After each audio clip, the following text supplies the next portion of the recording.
Bienvenue sur cette veille techno, JavaScript Front, Back et Full Stack de la semaine. Alors si je suis sur le compte Twitter de Ben Lesh, c'est pas simplement pour constater que c'est un fan d'Ignatian Pilote dans l'avion, ce qui est un très bon point, et de Will Ferrell, c'est aussi parce que c'est le lead développeur de RxJS depuis quelques années déjà. Et donc ce qu'on attendait depuis si longtemps, parce que RxJS était resté en bêta pendant près d'un an, voilà, c'est la sortie d'RxJS 7. Bienvenue sur Code Concept, la chaîne qui booste votre progression en JavaScript front, back et full stack. Abonnez-vous pour être sûr de ne rater aucune vidéo. Alors RxJS, un petit rappel en 10 secondes de ce que c'est une librairie qui vous permet de facilement transformer vos applications en flux que vous pouvez combiner. Par exemple, dans RxJS, vous considérez que votre souris, quand elle se déplace, eh bien, c'est un flux qui vous envoie, qui vous pousse, c'est du push, qui vous pousse les coordonnées de votre souris. Vous considérez que quand vous cliquez sur un bouton, c'est un flux qui vous émet des événements clics. Quand vous changez, il n'y a pas de menu déroulant ici, mais si oui, il y avait un menu déroulant, chaque fois que vous changez que vous sélectionnez quelque chose dans le menu déroulant, ce serait considéré comme un flux qui vous pousse des choix. C'est très puissant comme modèle parce que ça vous permet, grâce à la plus de centaines, 110, je ne sais plus combien, 112 opérateurs qu'il y a, vous pouvez facilement combiner des flux, vous pouvez filtrer des flux, vous pouvez faire énormément de choses. Et si vous voulez voir vraiment en détail, j'ai tourné une vidéo il y a quelques mois sur RxJS, pourquoi est-ce que combiner des flux c'est quelque chose qui peut être utile. Et donc RxJS c'est la 7ème dans cette V7, c'est la version qui succède à RxJS 6 qui était sortie il y a 2-3 ans déjà, donc ça faisait un petit bout de temps qu'on attendait RxJS 7. Alors, si vous voulez vraiment rentrer dans le détail de la chose, vous avez cette conférence RxJS Live qui a eu lieu une semaine ou deux, quelque chose comme ça. C'est long, ça dure près de 9 heures. Bon, vous pourrez sélectionner, on voit qu'ils ont découpé la chose en menu. Et ça commence je vous ai mis le petit indicatif ici, on lance, ça commence à 22 minutes quelque chose. Voilà, on va apparaître Ben Lesh, le lead développeur. Jen Ashley, je la connais pas. Voilà, donc si vous voulez rentrer dans le détail, et sinon pour avoir une vision d'ensemble, ce qui nous intéressera essentiellement dans cette version d'RxJS, c'est que grâce à une refactorisation, la librairie fait près de 50% de moins, donc elle sera plus légère. Certains opérateurs ont été supprimés, remplacés par d'autres pour qu'il y ait une plus grande cohérence au niveau des API. La version supportée de TypeScript est plus récente, ce sera la 4.2, donc comme ça vous aurez du typage plus adapté. Et si vous voulez comparer RxJS 7 et 6, il y a ce très bon article, je vous mettrai en lien également, qui vous permet de voir ce qui change entre RxJS 6 et 7. Et pour ceux qui considèrent que RxJS n'est fait que pour les développeurs Angular, alors évidemment, RxJS est fusionné dans le framework Angular, que ce soit au niveau du routage, au niveau des requêtes HTTP, au niveau des formulaires, c'est vraiment partout. Mais vous pouvez très bien utiliser RxJS avec Vue, vous avez ce Vue Rx, vous pouvez utiliser RxJS avec React, avec cet adapteur. Donc c'est vraiment adapté, pas uniquement à Angular, et même le faire en vanilla JavaScript, donc je vous rappelle la vidéo que j'avais sorti dessus, j'avais utilisé simplement du vanilla JavaScript et j'avais utilisé donc RxJS avec, sans le moindre problème. L'autre nouveauté, RxJS est très populaire, il est téléchargé X millions de fois, je crois 25 millions de fois par mois, et bien il en va de même par mois, par semaine, il en va de même pour Bootstrap, la version tant attendue de Bootstrap, la version 5, est sorti il y a également très peu de temps, au moment où j'enregistre, nous sommes le 10 mai 2021. Vous remarquerez tout de suite le petit changement de logo, là on voit que ça représente les parenthèses ou grandes et fermentes qu'on utilise souvent quand on crée des classes CSS. Et là pareillement, il y a beaucoup de changements, si vous voulez voir tout ce qui change, tout ce qui a été amélioré, des choses auxquelles on est habitué, comme les accordéons, comme les modales qui ont été modifiés, des modifications au niveau des éléments qui composent un formulaire, le fait que maintenant le right to left, donc pour les écritures qui se font de droite à gauche, est supporté par Bootstrap, les modifications au niveau des grids, etc. Tout est très bien documenté, comme c'est toujours le cas dans Bootstrap. Alors évidemment, j'oubliais l'essentiel, c'est qu'il n'y a plus jQuery. Donc quand vous utilisez Bootstrap et que vous importez un fichier JavaScript pour vraiment bénéficier de tout ce qui est animation et ce genre de choses, dans le passé ça reposait sur jQuery. Alors vous savez que depuis quelques années, jQuery est un repoussoir parce que il fait une taille importante. Et d'autant que maintenant, il y a beaucoup de choses qu'on peut faire en vanilla JavaScript grâce à toutes les API qui sont supportées par les navigateurs principaux, hein, Chrome, Firefox, Edge et tant d'autres. Et bien, donc maintenant, c'est plus le cas. Pour la première fois depuis sa création, quasiment, l'utilisation de Bootstrap ne requiert plus l'utilisation de jQuery quand vous faites des choses assez avancées, notamment au niveau des animations. Donc ce sera une critique majeure qui a été faite à Bootstrap, qui n'a plus lieu d'être. Bon, évidemment, il y a toujours des gens pour critiquer durement Bootstrap, mais pour revenir à Ben Lesh, le lead développeur de RxJS, c'était lui que j'ai vu dire dans un tweet il y a quelques semaines, quelques mois, qu'il y a deux types de toute façon d'outils en informatique, outils, framework et langage. Il y a ceux que personne n'utilise et ceux très utilisés qui sont abondamment critiqués. C'est la rançon du succès. Mais ensuite, si vous pouvez très bien vous débrouiller sans utiliser Bootstrap au niveau de vos CSS, c'est parfait. Ah oui, un petit détail, j'avais ouvert pourquoi. Oui, pour indiquer que dans le download, que je vous disais par semaine, c'est 3 millions de downloads. Juste en rapport avec la news précédente, je vais juste voir combien de fois RxJS est téléchargé. RxJS. Oui, vous avez vu 25 millions de fois par semaine, c'est énorme.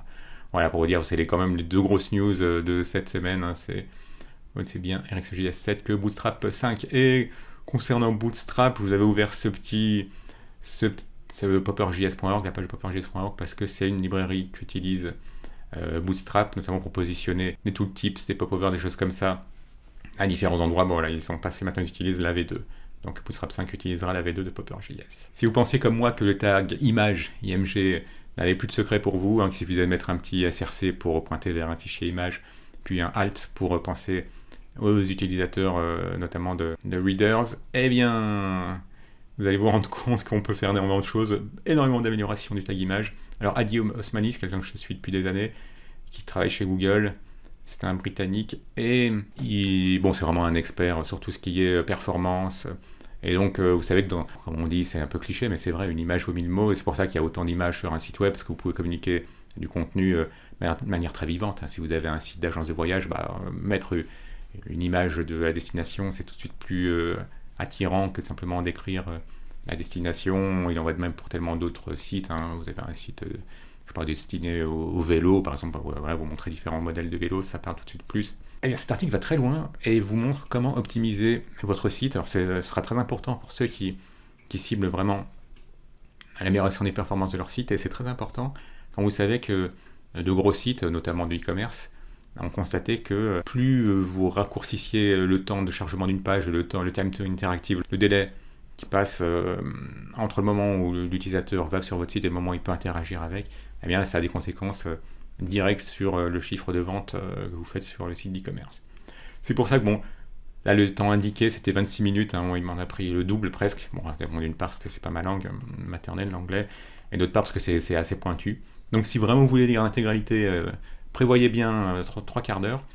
Et ensuite, ce qui sera intéressant, moi ce qui m'a le plus marqué, il utilise massivement Lighthouse, quand vous allez dans vos DevTools, F12, Lighthouse, il utilise cet outil. Il me demande de fermer d'autres fenêtres parce que j'ai plusieurs tabs qui utilisent le même service worker. Mais c'est juste pour vous montrer, vous irez dans Lighthouse et vous pourrez lancer une analyse. Et donc, l'option que je ne résiste pas à vous présenter, elle se trouve vers le bas, c'est que vous pouvez facilement, quand vous avez des images de grande taille, et c'est quelque chose qui nous arrive souvent de faire des images galeries où vous avez plusieurs images les unes à la suite des autres, et vous pouvez vous retrouver à avoir une page qui charge très longuement, simplement parce que vous avez peut-être 5 images assez lourdes, et c'est bien dommage que les 3 images qui ne sont pas encore visibles impactent le temps de chargement de votre application. Et bien vous avez un tag qui vous permet de faire du lazy loading sur des choses qui ne sont pas visibles sur votre viewport, donc qui ne sont pas affichés sur l'écran, et c'est simplement le tag lazy. Je vais le rechercher rapidement. Vous pouvez lazy loader, image lazy loading, simplement en ajoutant cette propriété. Vous avez vu, quand on utilise les images, généralement on utilise SRC et Alt. Il est recommandé d'utiliser la largeur, d'indiquer la largeur et la hauteur, parce que comme ça évite ces effets désagréables quand vous êtes en train de lire un article par exemple de blog, et tout d'un coup vous voyez des images qui apparaissent, ça vous fait perdre, ça repositionne le texte et vous perdez le fil de ce que vous étiez en train de lire. Donc c'était une bonne pratique évoquée au début de l'article. Mais moi, ce qui m'intéressait, vraiment ce que je voulais vous indiquer, qui m'a marqué, c'est que vous pouvez, lorsque vous avez par exemple un carrousel d'images, indiquer que vous voulez que le loading soit lazy. Le défaut, quand vous indiquez pas, c'est eager, donc ça charge tout, ça essaie de tout charger. Et donc vous pouvez indiquer, par exemple sur un carrousel, que les 3 dernières images pourraient être en lazy. Et ça améliore énormément les performances.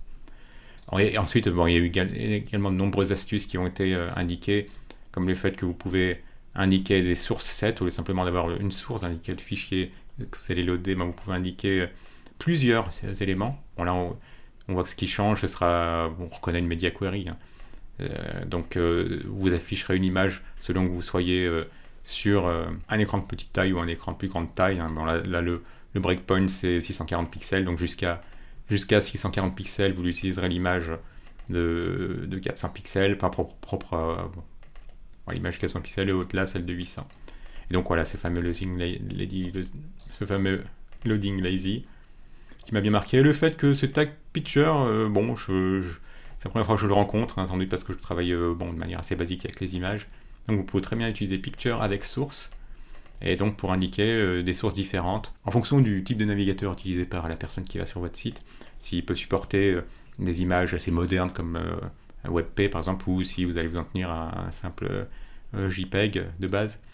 Et enfin, bien évidemment, seront abordés tout ce qui est preload, ce qui vous permettra, je vous le trouve rapidement, de pouvoir par exemple mettre une image de bien plus légère, mais avec un petit preview qui vous donnera une idée de la taille et de la couleur de l'image. Vous avez vu, vous pourrez utiliser soit des images, on voit bien dégradées, là ça pixelise, je ne sais pas si vous le verrez comme ça avec la capture d'écran, là on voit clairement que c'est pixelisé, ou vous pourrez utiliser différents systèmes qui vous permettent d'utiliser des images un peu dégradées pour que l'utilisateur voit rapidement le contenu de votre page, et pendant ce temps une image de plus haute définition est proposée. Donc voilà, vous aurez des astuces comme ça, donc je vous laisse lire si vraiment c'est quelque chose qui vous intéresse, et ça devrait, si vous travaillez notamment pour un client qui a un gros site de e-commerce, et si vous voulez vraiment aller plus loin que cet article qui va déjà assez loin, eh bien vous pourrez acheter l'e-book ou le livre papier, peu importe, écrit par cet auteur, Adi Osmani, qui est vraiment l'expert sur la question. C'est tout à fait raisonnable, surtout que pour avoir connu des experts en optimisation de performance, ils facturent bien plus que les devs de base. Vous facturez 400 à 600 euros, voire plus la journée, vous pouvez vous payer l'e-book ou le livre papier. Donc voilà, cet article est intéressant. Je vous ai parlé rapidement du lazy loading, c'est ce qui m'avait le plus impressionné. Mais il y a énormément d'astuces, donc je vous laisserai lire l'article, il sera en lien en description. Puisqu'il était question d'image, j'adore ce genre d'outil. On se dit, un image resizer qui vous permet de redimensionner une image, il n'y a rien de révolutionnaire. Et pourtant, quand vous tombez sur ce JS Image Carver, eh bien, il va plus loin que ça. Allez, on va lancer la démo. Il est capable de vous redimensionner une image alors c'est un parti pris assez fort, mais dans certains cas, ça peut vous intéresser. Il ne va pas simplement tout redimensionner, tout réduire. Il peut vous garder, par exemple ici c'est des montgolfières, vous réduire, c'est Dark Vador, on dirait bien. Il peut vous réduire l'espace qui est considéré comme non pertinent entre ces montgolfières. Allez, c'est parti, une petite démo, ça vaut mieux qu'un long discours, et c'est parti. Alors ces jolis petits éclairs, ça vous indique les endroits où l'algo est en train de vous supprimer de l'espace qui est considéré comme étant pas trop essentiel.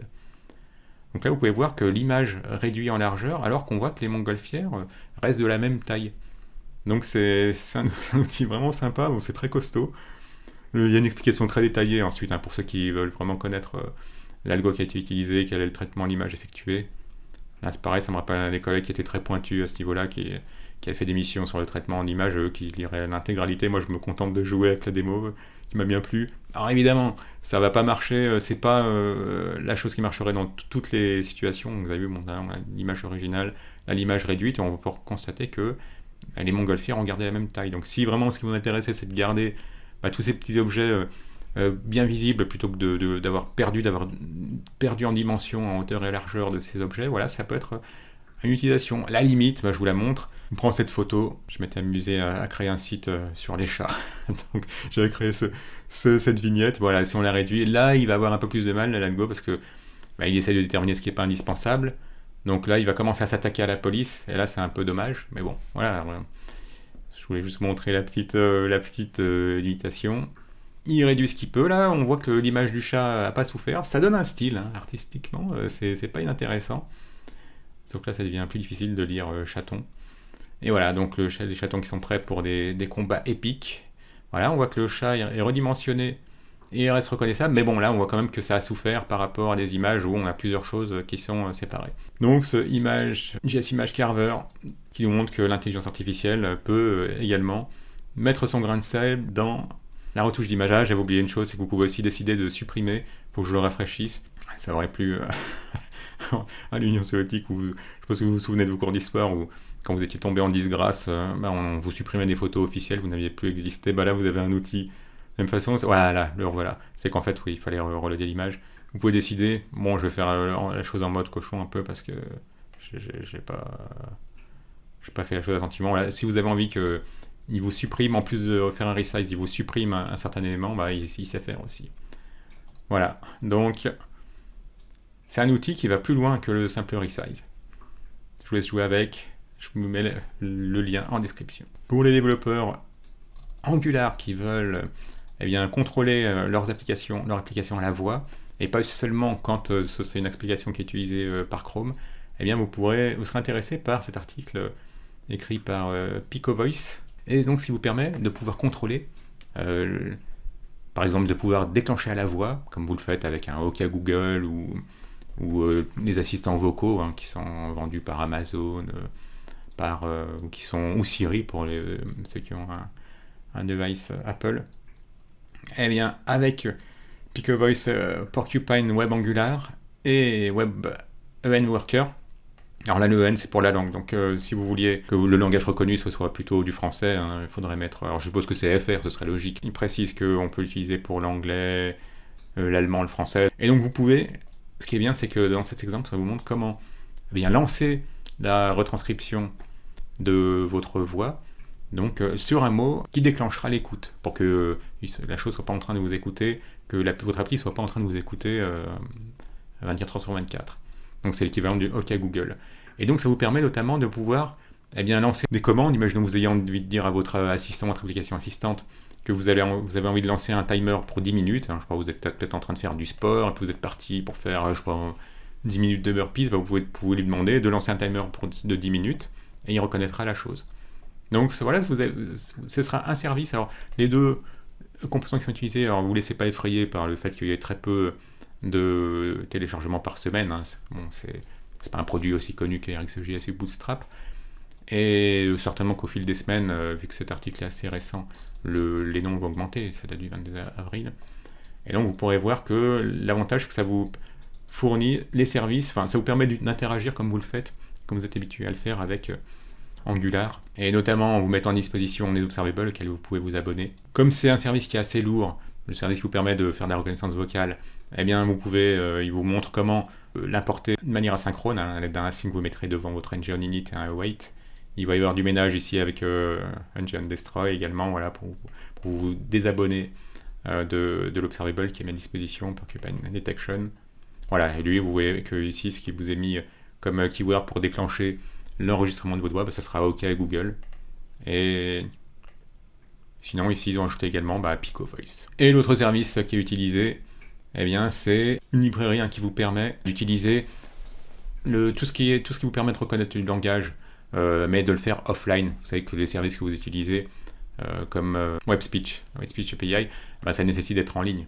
Avec Rhino, vous pouvez utiliser ce genre d'application hors ligne, et donc avec ce service spécifiquement, de nouveau le faire avec une logique propre à Angular. Donc vous importerez votre service depuis, après avoir installé un npm install ou un yarn add, le service qui vous intéresse, et de là vous aurez de nouveau un observable mis à disposition et qui vous permettra de vous mettre à disposition ce qu'il a détecté. Ce qui vous intéressera, c'est que si il a compris, et à ce moment-là, ce que vous aviez demandé, set a timer for 10 minutes, lui il a compris set timer, et que ce serait pour 10 minutes. Ça vous facilitera la création d'applications pour les développeurs Angular, développeuses et développeurs Angular, et si vous avez envie de pouvoir donner des ordres, et pas simplement de retranscrire du texte. Parce que c'est bien déjà de pouvoir retranscrire du texte, mais dans le cas de figure, vous pourriez taper un SMS ou un email simplement par la voix, là ça vous permet également avec ce service de pouvoir ordonner des choses, telles que, vous le faites OK Google,